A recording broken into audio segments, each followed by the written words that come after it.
is only war.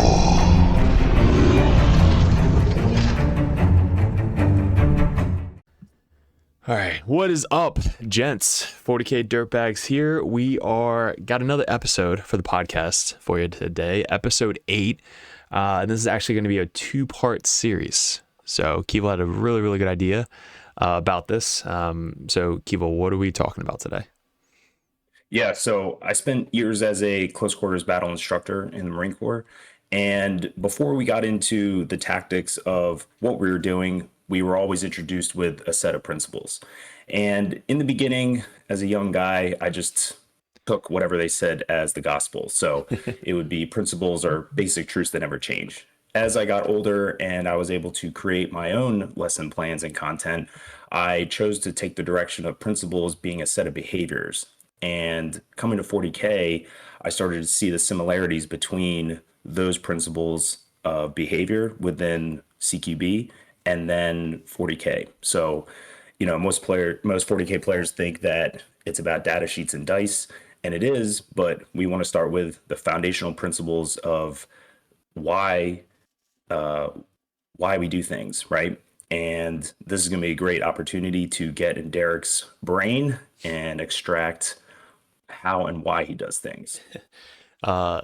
This will be kind of like off the cuff, because a lot of times I try and, you know, talk to guys, like put my head on their shoulders, like how I see things. And like, I think even when we play, there's stuff that you didn't even think about where like I thought about it. And it's like, just kind of like, how did the hell did you think of that? You know, like shit like that. So in this series, this 2-part series, we're going to be bringing down the 4 principles that drive high-level 40K behavior.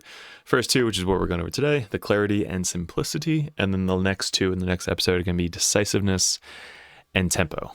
So today, like I said, we're already starting with clarity and simplicity. So Keeble, take it away.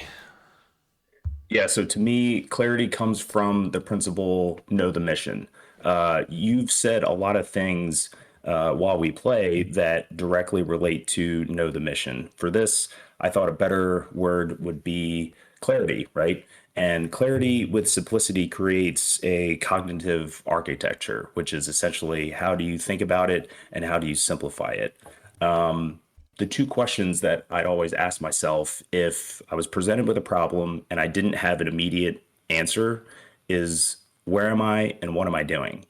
And then something that you said a lot in your command phases was, what's the goal, right? So that's an example right there where those 2 questions directly related to something that you would use to get to your game plan, right? So I guess my first question is, when you're looking at the board state, and it really, what I would say, starts turn 3, right? While you're setting up turns 1 and 2, but most of the time turns 1 and 2 are more or less predetermined.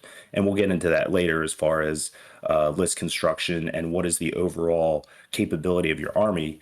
But when you're looking at what your opponent is doing, how do you come up with what is your process to get to your goal for that turn?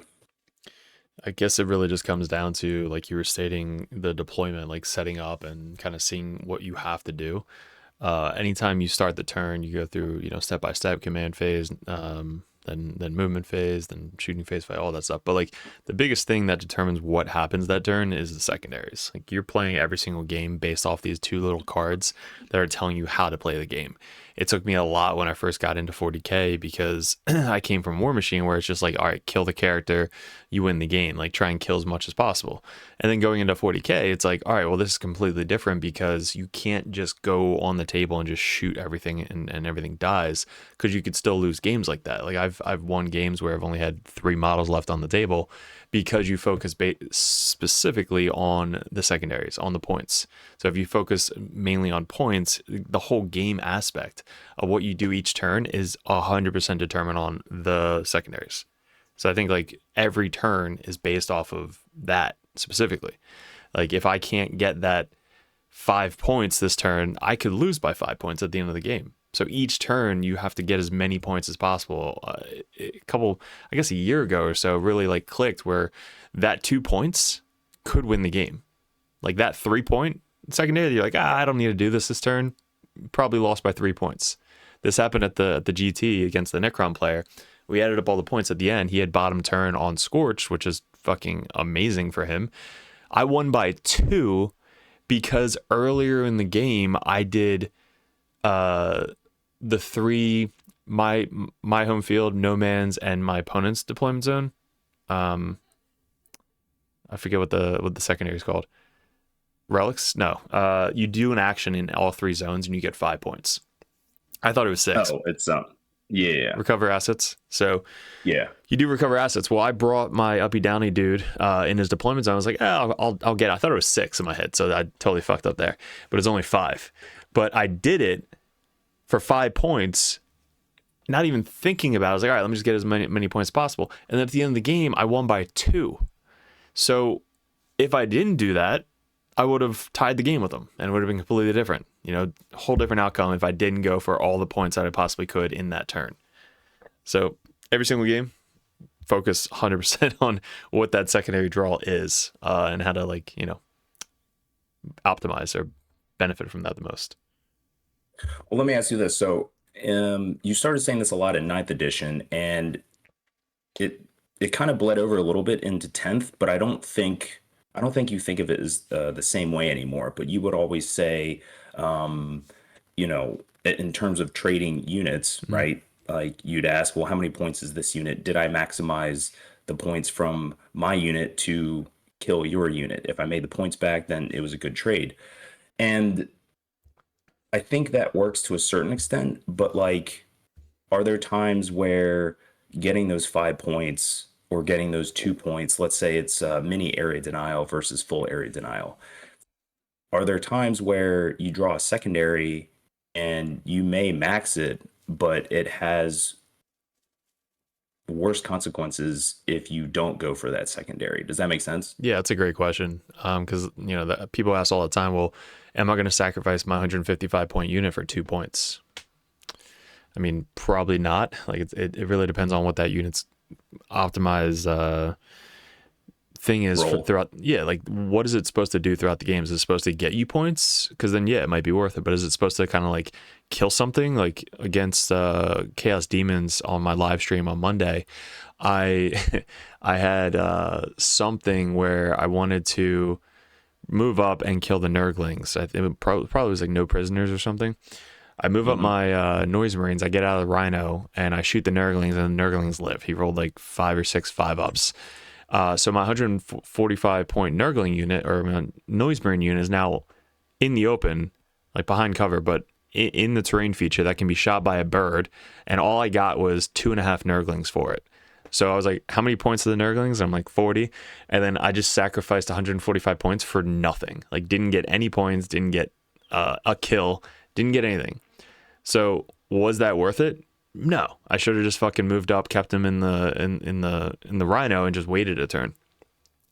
So sometimes it really is hard to figure out, am I going to sacrifice these points to try and get this or this unit for based off their points for this one secondary? Now, if you have uppy downy birds or something for Tau, like the or the anything that uppy downies, right? It's usually cheap. You're mainly using them for secondaries. So if you get a secondary score that's 3 points, you 100% should be using them to get those 3 points for that secondary. So sometimes you have to sacrifice them. Like I played the Tau player where he had 2 units of Pathfinders, which they're 90 points each. So he's like sacrificing 90 points just to basically screen turn 1. So he knows going into ahead of the time, this unit's probably going to die, but I'm gladly going to spend 90 points to use this unit as a sacrificial unit. So you have to make that decision. Is this doing what the unit's supposed to be doing? Or is it not, like the Noise Marines? Like the Noise Marines unit's supposed to kill bigger shit than a Nurgling squad. So that was a big mistake on my part, was sacrificing 145 points for no points and not killing a unit of Nurglings. Even if they did. I kill fucking 40 points and then I die to a bird in the face and I lost 100 points. So I'm down 100 points. Right. Um, well, what led you to? So I watched.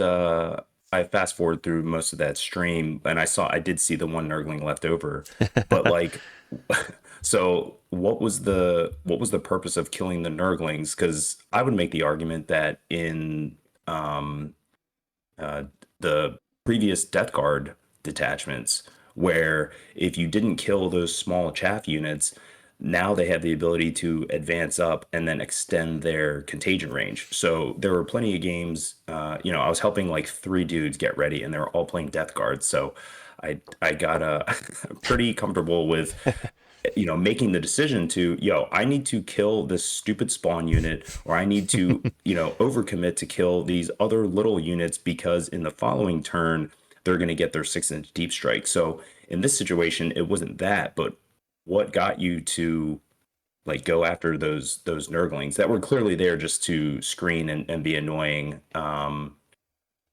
But like, so what was the decision to send the Noise Marines out to do that? It comes down to experience as well, because how I play Nurglings is they literally just chaff, like they're screens. So if I don't kill them, now they're just screening out turn 2 because I'm going first. So if I don't kill him turn 1, he gets to go on the bottom of 1, which means now he can just run them anywhere he wants and stops my deep strike. So that one Nurgling actually kind of messed me up on turn 2 with my Oblitz coming in, or my other unit tank walking on the table. So if they would have died, it would have helped out with my deep strikes. If they don't die, being my mind and his mind, I'm like, all right, he should have just fucking ran them like sideways, so that way my blitz can't come in anywhere on that side of the table. So that's what I was thinking. I was like, all right, what would I do in this situation if the Nurglings don't die? Mm-hmm. So if I don't kill him, I'm using my head and like, shit, I know that he could just put those guys there and fuck up my whole plan. If I do kill them, well, great. Now he's losing an asset that can't screen me out on turn 2. Especially if I go second. Like if I'm going second and he moves Nurglings up, 100% I'm going to try and kill his Nurglings as much as possible, because then I could rapid top of 2. So kind of thinking like that, like what would I do with those units to fuck up my plan? Do you ever come across situations where, and it doesn't even have to be an army that you're super familiar with, but you see the role of the unit, right? Every faction has units that are designed to screen, super cheap chaff units like Space Marine ATVs, cultist bikes, or CSM bikes, Nurgling, stuff like that. But do you ever find yourself being wrong on how they use the unit? Yeah, I mean, does that make sense? Yeah. So one of the best players I played was Folger at Nova. Mm-hmm. And he was running his Eldar like specifically as move blocking units. So he basically moved his guys in perfect positions where he knew where I wanted to go and just put his guys in that exact position. Like with Mortarian's huge base, he's speed 10, so he can only land in certain spots. He has fly, but if you put your guys in a certain spot, he can't physically land there or be within 1 inch. So me and him are talking out like where his movement phase. He's like, all right, can you move here? I was like, no. Can you move here? And I'm like, no. So he's moving them in positions where I can't finish my move there. So that's like the best of the best. Most people aren't Folger. So most people aren't going to use those guys in that perfect position. So you kind of like plan that they're going to, and then if they don't, well, now you benefit from that. You then use your skill to jump on their mistake, essentially. Like they might not even seen that, but you kind of like are playing your turn and assuming where they can go on their turn. Like I don't know every army, obviously. So one of the comments was making fun of me of how I said one of my units is like how I named it. They posted that in the comment. I just started laughing. But I think it was like Lord of Contage, fucking, I forget, I gotta look it up. But I don't know the name of the units, but I know that if this unit moves over here, it messes me up. So like I know that the spiders move 24 inches or something, like they go crazy, so I know they can go in certain spots. But if he doesn't put them in that spot, that benefits me. If he does, I already thought of that. So I'm thinking while he's moving stuff, how am I going to counter if he moves there? Hopefully that makes sense. Yeah, I mean, it does. It's heavily based on intuition and then also just playtime experience, right? Which we've talked about, like, how do I narrow the gap? It's impossible for me because I've only been in competitive 40K for, I think this is my fifth year, but this is also my fifth year in tabletop gaming, right? Whereas you've been playing War Machine or tabletop games in general for at least a decade, right? So, I've been thinking a lot about, like, how do I narrow that gap? I don't think a player at, a newer player is going to exceed, right, a better player. I think you definitely can narrow the gap to make it more challenging. And throughout the years, our games have just, I mean, they're ridiculously intricate nowadays Every game. versus before. Yeah. So, you know, you just know things that I don't necessarily knew at the time when I got into 40K, which again, I think what you're saying is this idea of delayed gratification, where, I played a lot of real-time strategy games, and on the surface, like, 40K looks like that, but it's really not. It is, I have a set of goals that I need to accomplish within a turn. And, like you said, it's based off of what are the secondaries and then also what's the primary. So the game is telling you what to do.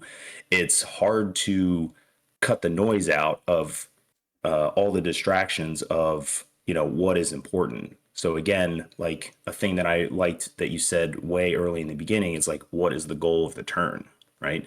And then again, it's where am I? What am I doing? What is the goal to come up with the game plan to execute for that turn? A lot of stuff that when we play, we both know the rules so well. Like, I mean, kind of, right? We have to look up so much shit. Yeah, most of the time. But, like, we know what we're both trying to do, that, like, we have to look at specifically the wording of what the rule is so we can actually do what we're trying to do. So, which is crazy because most of the time when I play other people, it doesn't ever come up. It's only really just me and you. So, like, every time we play, we do such technical moves that we have to make sure that people who are watching can see how this makes sense and how we're doing it correctly. Like, one of the best things was the slingshot that me and you did on the last stream, where I was like, hey, bro, can you move those models? Can I get to that position doing what I'm trying to do? And then you did it for me. It was like, yeah, I can. So then we kind of, like, did it together. But, like, that specific technical move is, I mean, it separates, like, newer players and experienced players, but, like, not everybody sees that ahead of time. You saw that ahead of time. I saw that ahead of time. Like, we knew that was going to happen. So how can I mitigate that? By moving my guys up to screen block or block deep strikes or whatever it may be. Like, do I have to sacrifice his unit running forward because I know he wants to do this? And I don't know. Again, it just takes practice and, like, seeing what you've seen once. Like, I tell this to all the guys I coach is, like, they just played Chikari for the first time, and they're like, I got killed by 3 bikes from 25 inches away across the table in the face. I'm like, yeah, well, now you know what they do, right? He's like, yeah, like, I didn't know that shit. Like, that's cool. So, like, you don't know until you see it. And you get better by just playing games. Like, you might lose 90% of your games, but think about after you play all the armies, you now know your win percentage is going to get better into that army because you played them already. Like, if you never played orcs before and see what the wall can do, holy shit, now you know what the wall can do. Like, how do I screen out from the wall? How do I stop him from getting in my face turn 1 or turn 2? So, like, stuff like that, I tell my guys, like, don't memorize every army. Memorize, like, what you see, because then you're going to remember what they do. Like, I can't tell you what the big tank is from Votan is called, but I know that it fucks up 4 damage, 4 wound models if you're, like, outside 12 inches. So I always want to be within 12 inches and stopping it from doing stuff. So, like, that is what I'm saying is, like, don't memorize everything. Just memorize, like, what they look like and what you've seen from the past to know that the next game is going to be easier for you because you know what they do. Once you get fucked by something, you should never get fucked by it again. Unless it's, your significant other. But Besides that, you want to make sure that you practice and learn from your mistakes. Easiest way to put it. Yeah, for sure. No, I like that. And I like that you brought up that example because to me, using the framework of asking yourself, where am I? What am I doing? What's the goal? You base that off of the primaries, the secondaries. You base that off of what you can do. And then from there, that creates your intent. So by going through this framework, you're now explaining what you want to do, clarifying with your opponent, hey, this is what I'm thinking of doing. Is this possible? Your opponent clarifies yes or no. And then, cool. Now both players fully understand what is happening on the table. And I think by asking those three questions and striving for clarity, not necessarily clarity for yourself, but clarity of the board state in general, now just makes it a cleaner game and it becomes faster and more efficient. Where am I? What am I doing? And what's the goal? Definitely a good thing to go into every single turn. I agree. Cool. Yeah. So with that, it creates what I would say is our second principle or second behavior, which is simplicity. A common phrase in the military is KISS, or keep it simple, stupid. And I think that gets misconstrued a lot because most of the time when KISS is applied, it's not the situation is not simple and the average person isn't stupid. So I think it gets not used properly. So when I think of keep it simple, stupid, that's a way to simplify what are my decisions, right? So if I understand where am I, what am I doing, and what's the goal, there may be multiple ways to do that. The best example is if I could score 5 points for tempting target, but that's going to require a crazy slingshot, possible CP reroll depending on the advance, possible CP reroll for the reroll on the charge, and then I need to out OC this unit. So a lot of the times I would try for these like sexy plays where that require a ton of resources, a ton of sequencing, and at the end of the day, I should have just not even attempted that, save the unit, save the CP, and just discarded tempting target for a CP at the end of the turn. So in terms of using simplicity as a behavior in 40K, walk me through you're looking at the table, you see all the possible outcomes. What are the times that you have to kind of reframe what you're doing and go for what makes sense now versus a highly complex technical play? So when it comes to like keeping it simple, what do I focus on now compared to what you described as like a really complex play is like just do stuff that you can do. Like it's almost like not a guarantee, but a guarantee. Like when we go over making like a 6-inch charge, it's not a guarantee. We're making a 4-inch charge, that's almost guaranteed. Like I should be able to make a 4-inch charge to get onto that point or steal it. But when you're looking at a secondary and you're like, all right, tempting target, I have to do 15 things jumping through a hoop to try and get there. Yes, if it happens, cool, but I'm not going to rely on it. Like me trying to kill a tank, I could either try and focus a lot on killing the tank, or I could just throw 2 or 3 models on the point to guarantee that I'm going to steal it on primary or out OC that model. That's going to be the easier play than trying to kill that tank.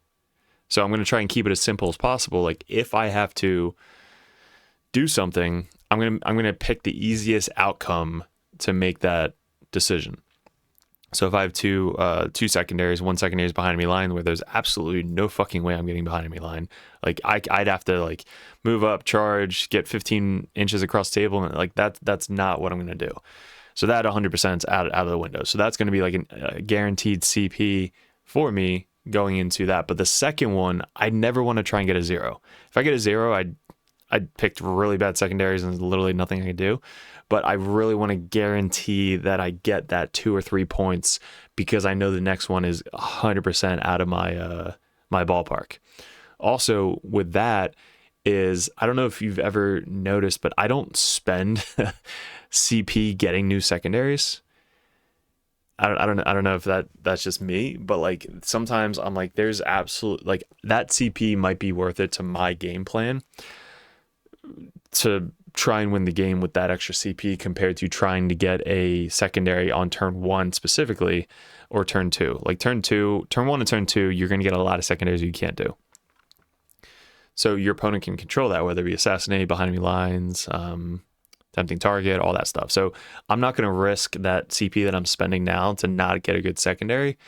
So I just don't spend the CP for the secondary, especially on turn 1. Turn 1, there's so many secondaries. There's 19 secondaries. So that means you have 2 of them. So there's 17 other secondaries that you could get, and probably half of those are bad on turn 1. So like I'm not going to waste my CP to try and get an extra secondary when I'm going to use that, later in the game. So I think that could be a whole video on itself, is when to spend CP for secondaries or not. But yeah, picking the simplistic, the easiest target to get the easiest points, knowing that you're probably gonna have to deny your opponent if you got bad secondaries. So if I get 2 points on a secondary, I have to make sure that I'm stopping their primary to be up essentially by 3 points. Because if I could stop their 5-point primary and I only got 2 points for secondary, well, now I'm technically up by 3 because I stopped this primary, but I still got 2 points for my secondary. So hopefully keep it as simple as possible. Keep it simple, stupid. Well, you said a lot there, so let's like break that down a little bit, right? So you pull your secondaries, right? Command phase. You're like, okay, I have one that I can do. I have one that I absolutely cannot do, right? So you said something interesting where it's like, okay, from here, I can't do this. So I go into my opponent, I go into a different frame of mind in terms of, I'm now, instead of focusing 100% on the points that I could gain, I'm going to focus on denying my opponent scoring points. So walk me through like your kind of like your decision making going from, okay, I can't score these points. How am I going to stop my opponent? Do you like, are there times where you're going to attack your opponent's primary based off of your lack of secondaries? But in other times, if you got the secondaries that you wanted, you would just, you wouldn't really go into a denial mode. So I think, let me clean this up. So a good example is mission A, take and hold, right? Typically, each player gets their 10 points. And then at some point throughout the game, you strive to deny your opponent 5 points on primary, which now puts you up 5. And then you're also focusing on your secondaries. So are there times where your secondaries force you to shift outside of that I score 10, you score 10, where you're like, nope, I have to only allow you to score 5 now. So I am going to attack your natural expansion or whatever.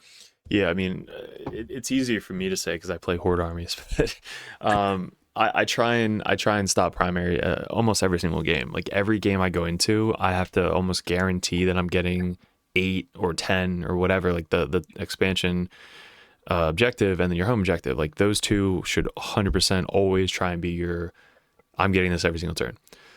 So then the other option is to make sure that you're stopping at least 1 or 2 turns of their primary, and if you can, all of it.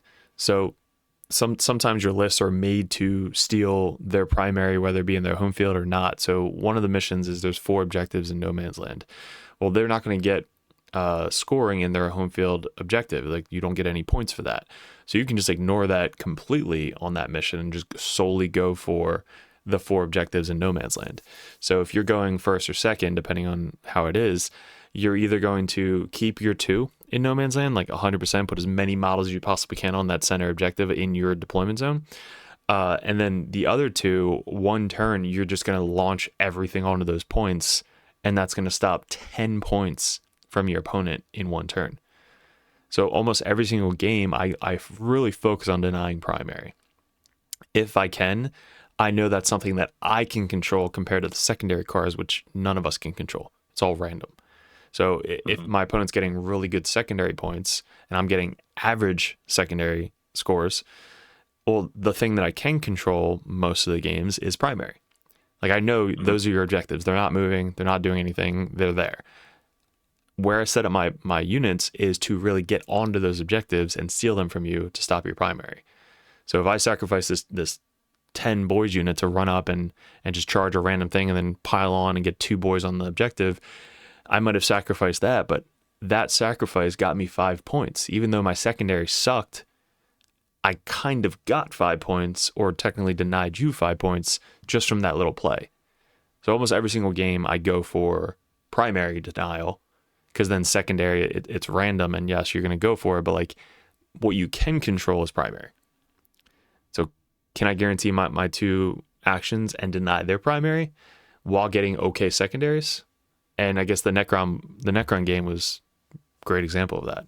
I won by 2 with shit secondaries, but I denied primary as much as possible.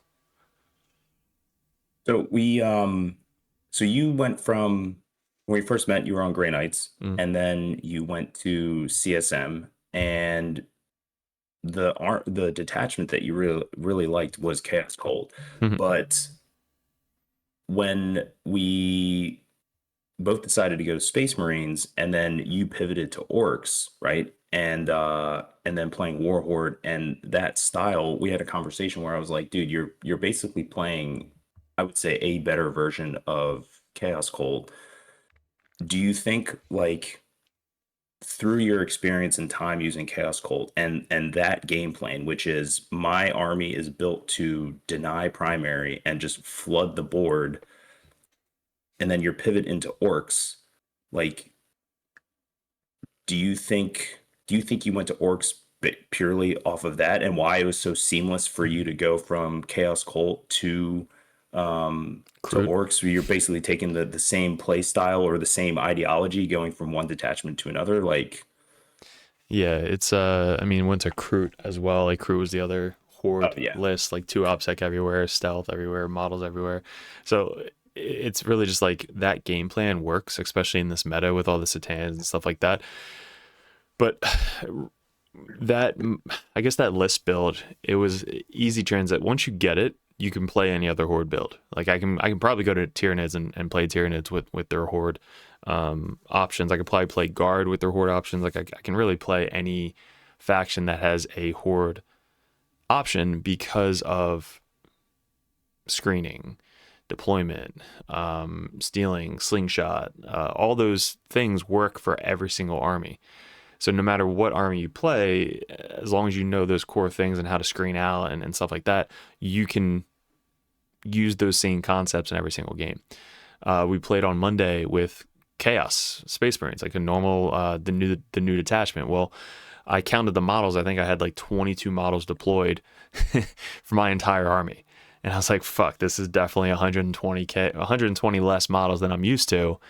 But still, the movement, keeping every model 2 inches apart and denying 9 inches deep strikes or 6 inches deep strikes for demons, like, that concept with the Horde can be used with fewer models, because you understand how crucial it is to block out, to screen out, to move block, to do all this specific stuff.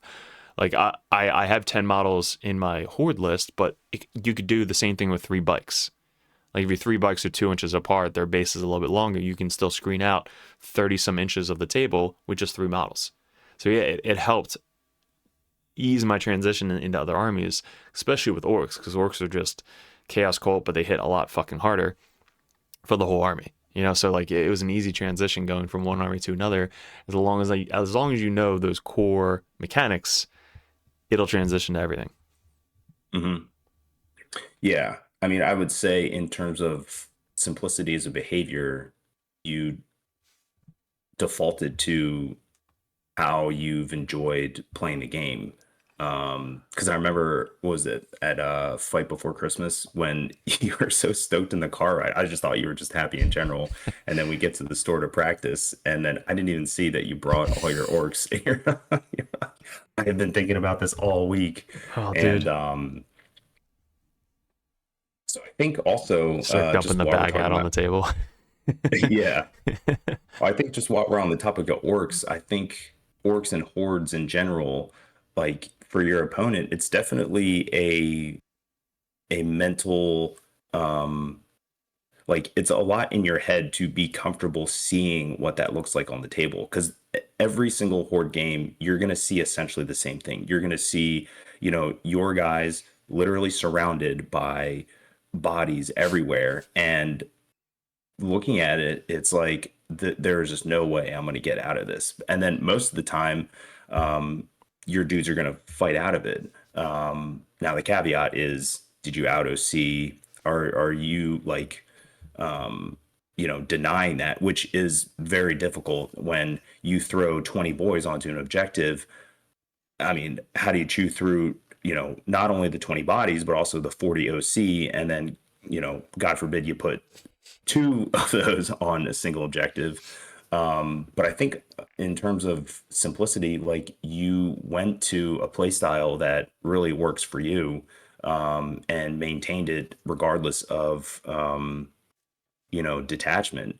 But I don't know. What are your thoughts? Do you think you're hindering yourself in terms of going from horde to horde, from chaos cult to crew to orcs, or I, do I, you think, I you know what I'm mean, saying? yeah, I think like simplicity is, to me, it's simple because I've done it so many times. So when you say keywords like block out or screen out or move block or out OC, it's the same in everything you do. So I try and keep it as simple as possible. Anytime I make a list, I have specific stuff that my list is building, especially for horde, that it has to do. So I changed from the one I think I ran Green Tide like 3 or 4 different lists before I had this list, which won the GT.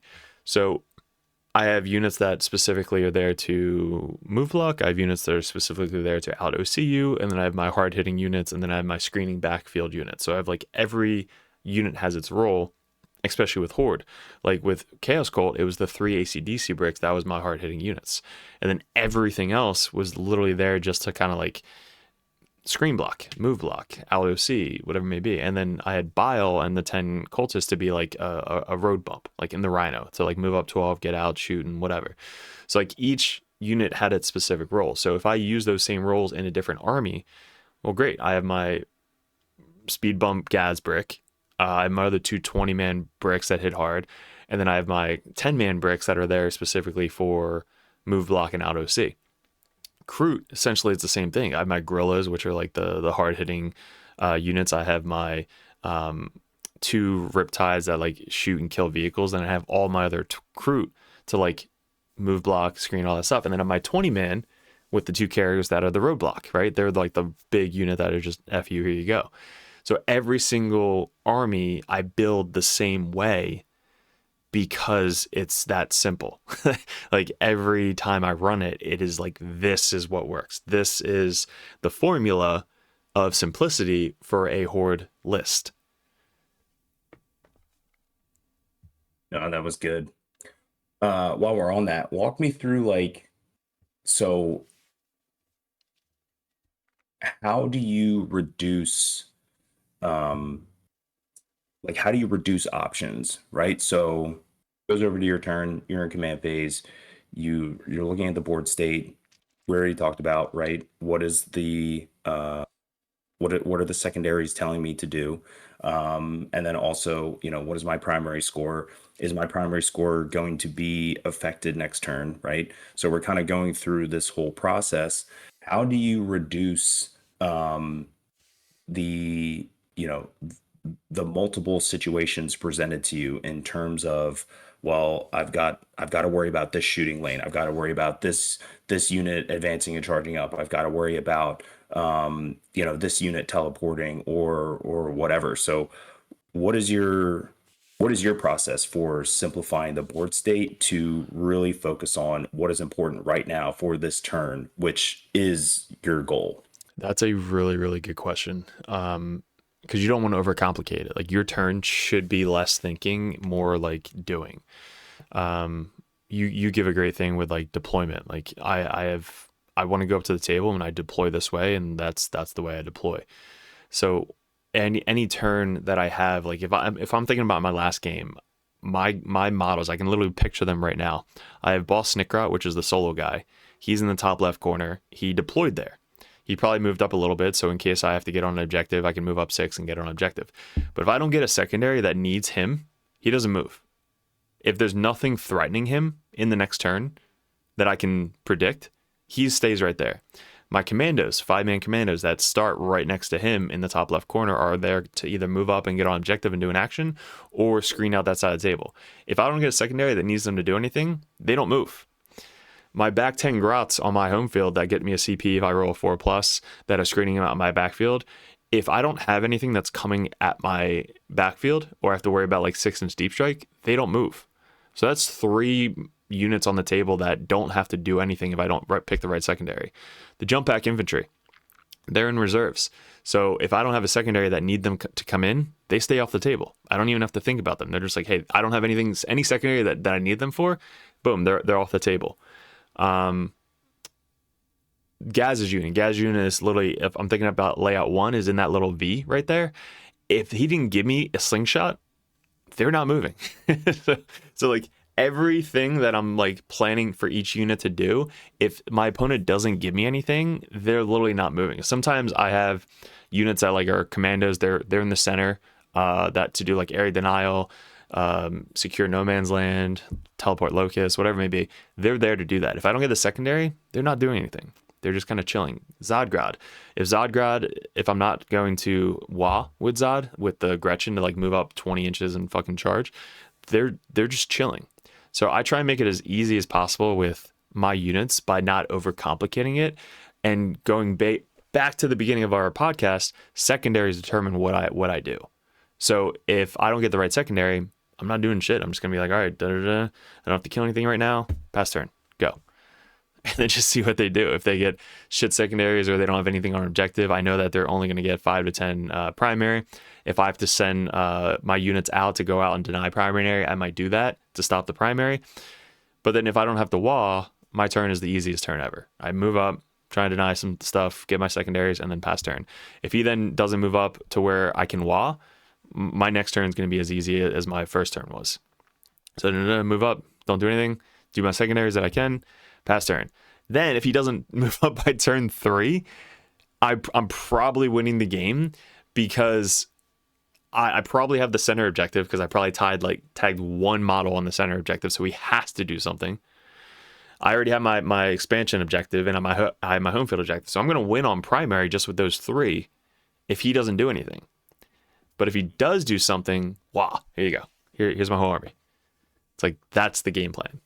So the first 2 turns, if my models are there that I deployed them there, I don't have to move them. It makes my turn that much easier to think about. And that goes for every army. Grey Knights, it's the same thing. Grey Knights, I'm going to pick up 3 units. If I get the secondaries that I don't need, I bring them back down. Your turn, great. I pick them back up. I don't get the secondaries I need, I bring them back down. Great, your turn. Like, it's the same thing. My secondaries are determining my game plan for that turn. And you knowing your unit's specific roles is going to make it easier to think about in every single game. Like, right. Don't overcomplicate it. Fair, and it's way easier said than done. I certainly have overcomplicated my decision process to execute what I want to do for the turn. But do you have an example of analysis paralysis where you have a horde army and you find yourself at a point where you have definitely thought way too much about what you're going to do, what your opponent's going to do, what he's going to do next turn, the next turn, whatever? Like, do you have an example of where you did have analysis paralysis, and then also an example of like how you broke out of that kind of mental kind of roadblock? That's a good question. Example, I can't think of one on the spot. I think when you overthink things, you kind of catch yourself afterwards, like, wow, I shouldn't have done that. And I guess one of the examples I could think of is Butler's game with Eldar in the last GT. Like, I was just overthinking trying to get kill more with Purge the Foe. That like he had 2 small 5-man units up on the top board state when I rapided. So I rapided on the top board edge where there was like 2 5-man hard hitting Reaper units. That was just overthinking. I was like, all right, I want to try and kill those 2 units and get kill more. But his 10-man guardian unit that was like coming down has like 40 shots, lethal sustain. They were on the bottom of the table. And if I would have rapided down there, I could have taken away that whole unit plus the bikes that he had, and then pile into like the other 10-man unit down there. So I should have went after the unit that can kill me compared to like going after 2 units that I can kill more, but then now I'm like in the open and can't really do anything. So I way overthought that turn, and it took me a while to like rapid ingress up there because I was like, fuck, where do I go? Yada yada. I was just overthinking way too much when I should have saw that one unit was like the boogeyman to my list. I had an opportunity to kill the boogeyman, and I didn't take that opportunity. I took the more complicated one where I wanted to go up and kill 2 units and then pile into something else. Like it wasn't a good idea. So I should have just did the easy play, go after the unit that I was supposed to go after, kill them, and probably win the game a lot easier than what it made out to be. Yeah, something I started doing. I put a time limit on myself, like you said. Clock where helps, definitely. Well, I'd say the clock within a clock, not to overcomplicate things, but for me, it's like I'll see a situation, and I think nowadays I'm a little bit better at, you know what, I'm just going to come back to this decision, and then I'll focus on the easier things. Okay, I know I need to go here. I know I need to kill this thing. Okay, cool. Come back to it. And I think I was playing Danny the other day, and I had this decision point, and I was like, all right, I'm going to take 2 minutes. And if I don't have an answer within those 2 minutes, then I'm not going to do anything. And I spent the time, 2 minutes was up, and I was like, nope, not doing it. So for me, it's a combination of I see all the decisions, I see what is possible. I reduce that down to what do I absolutely have to do? I have to deny you this turn. Like if I'm going first, for an example, right? And I know that you have bottom scoring. So it's like if I'm not bullying my opponent and trying to get ahead by at least 20 points by turn 4, like you're just not going to win on take and hold, because it's almost guaranteed for them to get 15. Yeah. And then even 2 weaker secondaries, that's pushing them over. So do you ever, let me ask you this, do you ever remember, like, whether it be us playing or other people playing, where you're just like, why like why are you doing that? Can't you just do XYZ?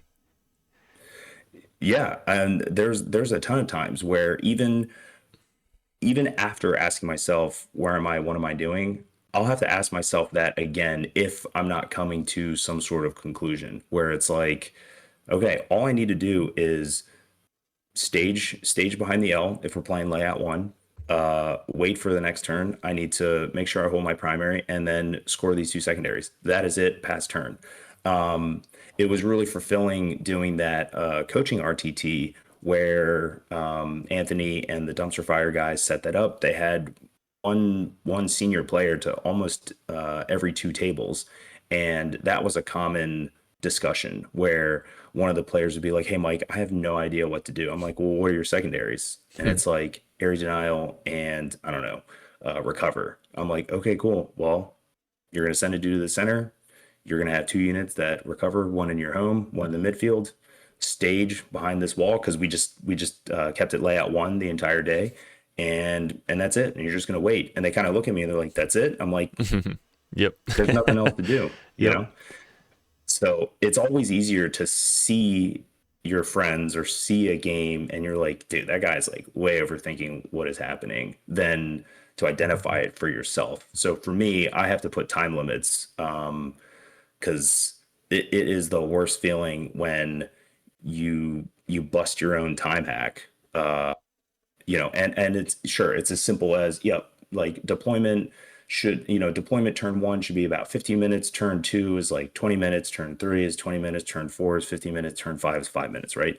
That is simple, but it's definitely not easy to maintain those time hacks because your opponent might turn on the heat. Playing demons at Nova last year, I was not intending for turn one to be my go turn, but when you got a a greater unclean one in your deployment zone turn one, and I mean he pushed super hard, and I definitely had to activate my entire army. I was able to do it, but I had to kill the Guo in my deployment zone.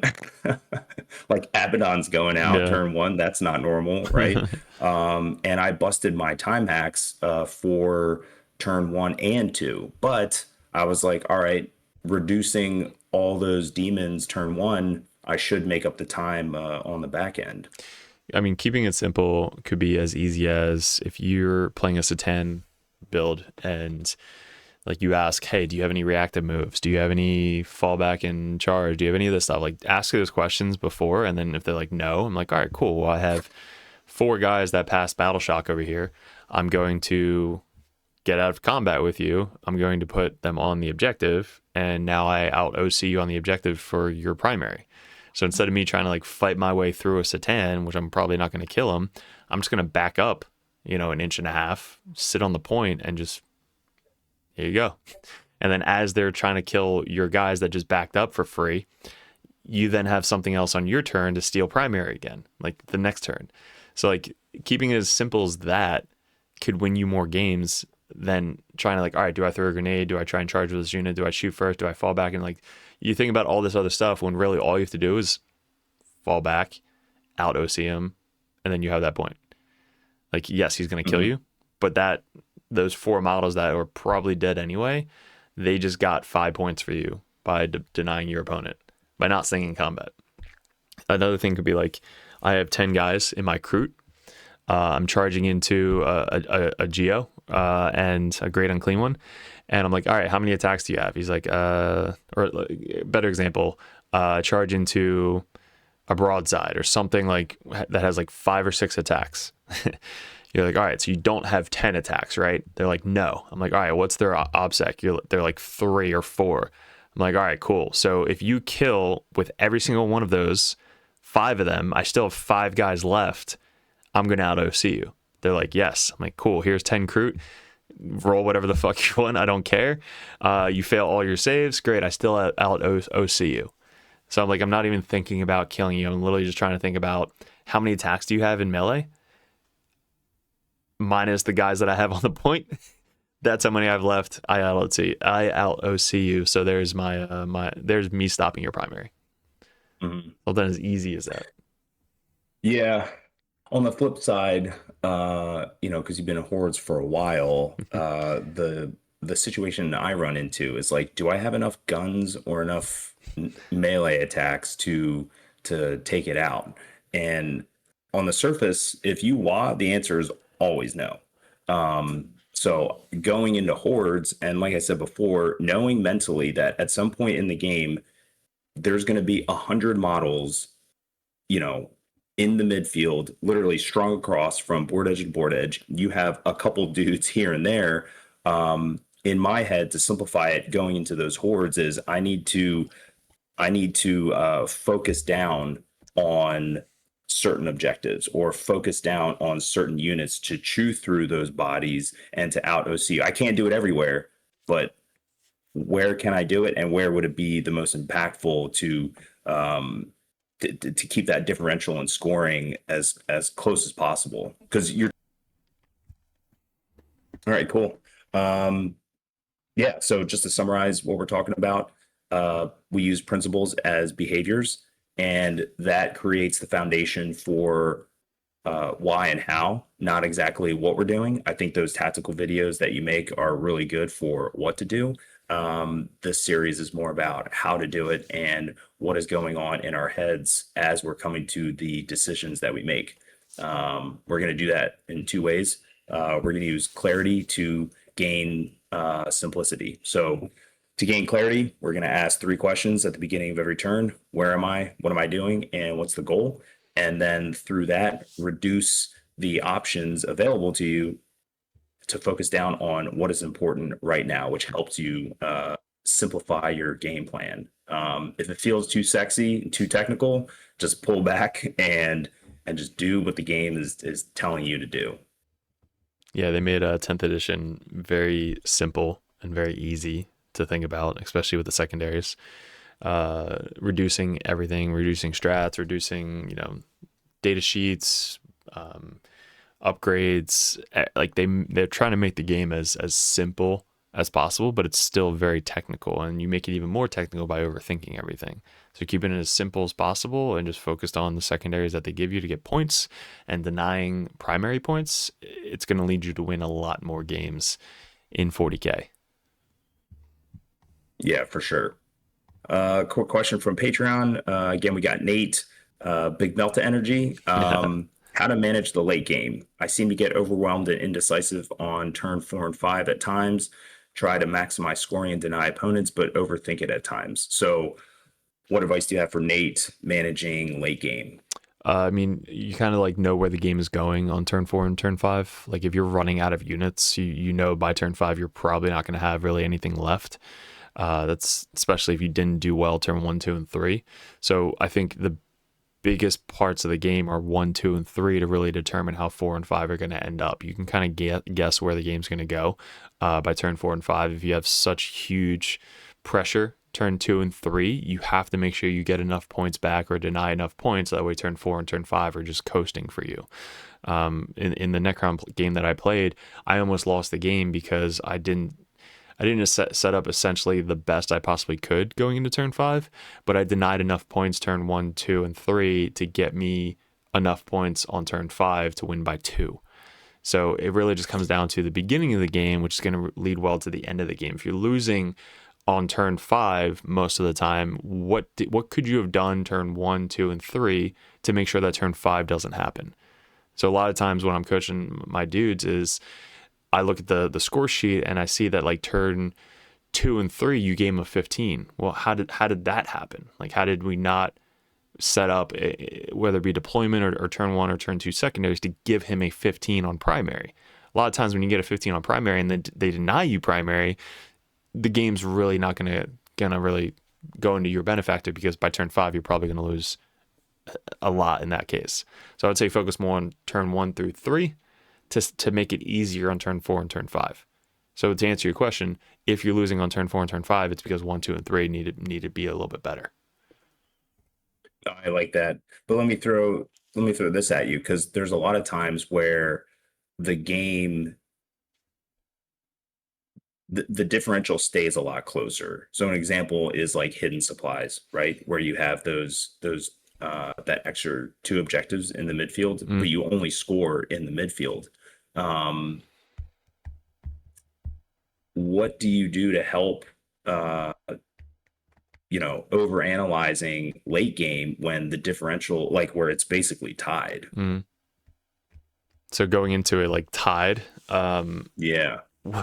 If you're top, I mean, going top in this edition kind of sucks. Like it's not a good position. Like you're already handicapped going first in most of these missions, so you kind of have to like play a little bit differently, especially with Purge of the Foe. Purge of the Foe completely fucking out of the blue there.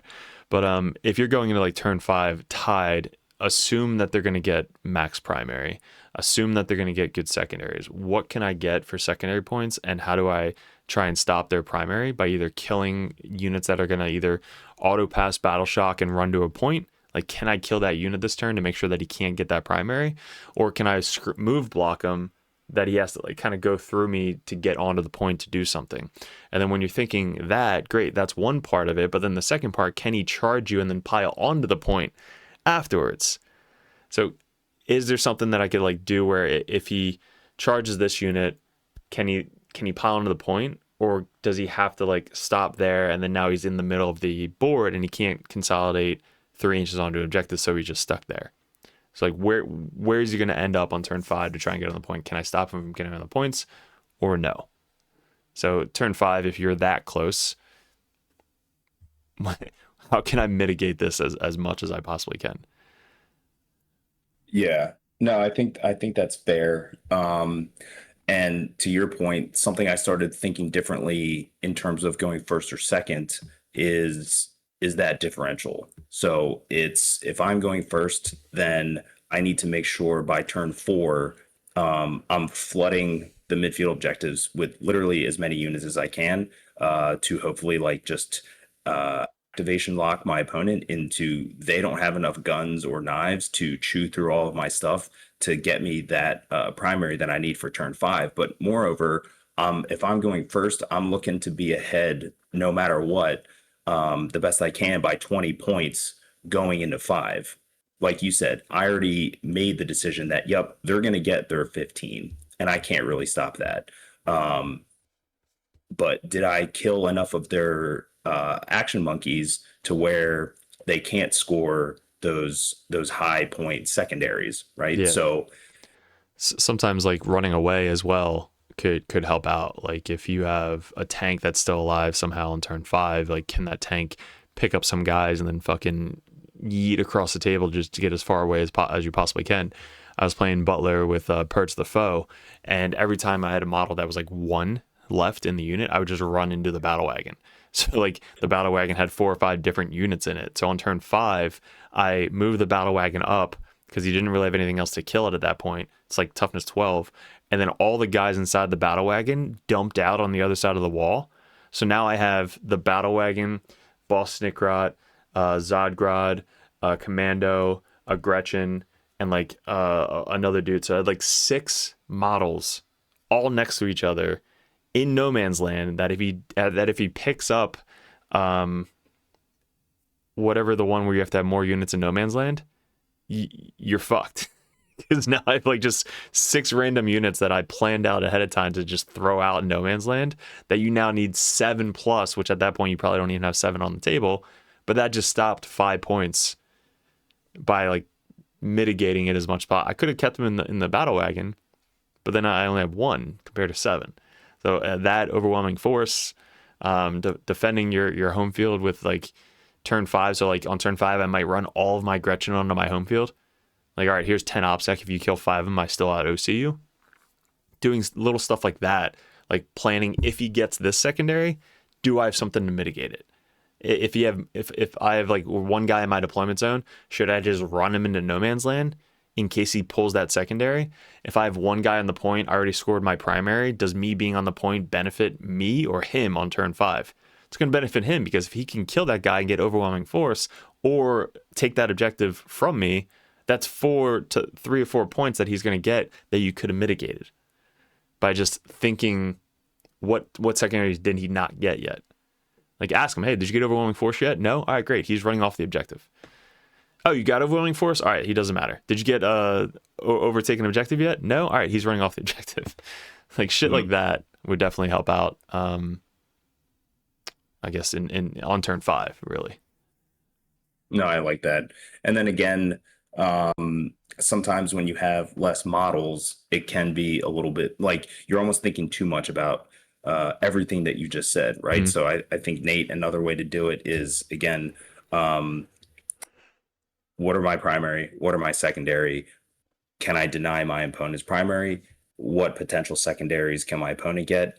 And make the play based off of that. And again, if you start feeling that you have spent way too much time, or you're looking at the clock tick down and you haven't set like a time standard for you where you're like, when I'm at 3 minutes left, turn 5, I'm done thinking about it, and I'm just going to move the models where they need to move, and then it just kind of be what it is at that point in the game. So yeah, sometimes like you should be using clock every game, even practice games. Like 100%. That's one of the biggest suggestions I have if you're getting into competitive play is use clock. Like 10 minutes less, deploy, start, play the game. Even if you have to flip over your opponent's clock just to kind of keep pace with everything. But like every game you should be practicing on clock no matter what. When I was running Green Tide when I first started, I was playing on clock. Like I didn't know what the hell orcs did. I was just like, hey, let me just practice this. So I was playing on clock, and I would come down to like 2 minutes or 30 seconds left, and I'd still somehow do it. But on turn 5, if I have like 5 minutes left on my clock going into turn 5, I know I have plenty of time to like think it through, take my time, try and think about every scenario that could possibly happen, and then do what I have to do. But that's like, again, practice. But like if I have 30 seconds left, what Keevil said, where I just have to go and do whatever I have to do because he's about to have bottom 5 with, you know, X amount of time left. So he's going to benefit as much as possible on going second on turn 5. So practicing clock is really going to help you out in GTs and RTTs the more you do it. Yeah, agreed. Cool, man. So that's clarity and simplicity. Next episode, we're going to work on decisiveness and tempo.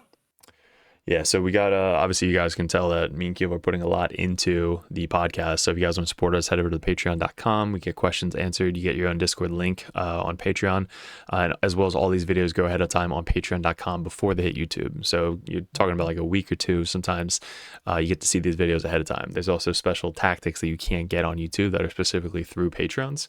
And you get to chat with me and Keevil. If you guys want that professional coach in your corner, you can always join Patreon and join our competitive tab where you get unlimited list reviews, questions, ideas, and tactics. And then if you guys join the Grandmaster tab, you guys get one-on-one coaching. We do battle reports with you guys, so that way you guys can take pictures and we go over picture by picture on what you could do better, because you could tell that most of the game is based off of turn 1, turn 2, movement, screening, and deployment. And that's really going to get you better at the game. Even just that part, like that simplicity of the turn 0, turn 1, and turn 2, getting good at that, having a coach in your corner is going to get you better at the game, especially in your local meta. So appreciate it, guys. Stay tuned for episodes 9. Holy shit, we're already on 9. And let us know in the comments below what you like, didn't like, how we can improve on the channel. Hopefully you like the new thumbnail, because we did work a lot on that. And we'll see you on another video soon. All right, guys, like I said, thanks for sticking towards the end. This is all of the merch. We have some options too. You guys can message me one-on-one on Discord if you guys are interested in any of these. We have some proxies that you guys have access to play in the game. We have the Cypher, which is badass.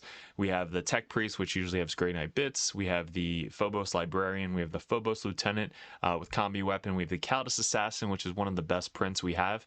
The old school Kodias, and now the new Lord of Contagion. You can't get this model anywhere unless you buy some really expensive thing, but the Lord of Contagion, awesome print. That is up for sale as well. The poker chips are great for sticky objectives. Those are coming in packs of 5. Then any of these stickers, usually we throw those in for really high orders, but if you guys want some stickers, you guys can get those as well. Now these widgets, they use them every single game. It's the 6-inch, 4-inch, 2-inch, 3-inch, 1-inch widgets. We are having a special on those. They're only $10. We do have upgraded ones as well with the black 40K Dirtbags logo. So if you guys are interested in any of those, message me. And then lastly, we just updated Rexar Laser's website. They do have laser lines. These are so rare in our community, it's crazy. And the ones that FLG have, they just die so fast. These are so strong, you can see them from across the room. They're insane, but Rexar Lasers are doing the Dirtbags logo on them because they are awesome sponsors of the channel.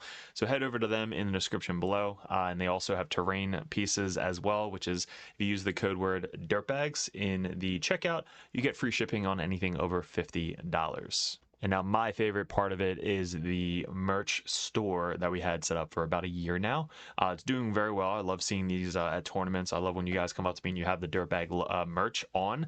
This is always updating. So if you guys don't have something, message me. We can always put a new logo up of something that you guys want to purchase. But we just upgraded a couple of the new Chaos stuff on here. But check out, like, they just look so cool. The red, white, and blue logos, they're on hats, they're on shirts. We have a bunch of different options and armies for you guys. You have the little Nurgling logo, which is sick. There's mugs, coffee mugs, which you can fit your whole hand in there, which is super clutch, and a bunch of the 40K Dirtbag logos as well. But like I said, if any stuff you want on here, message me. But this stuff is in the description below in all my videos. This is how you support us and rep the Dirtbags at your local tournaments.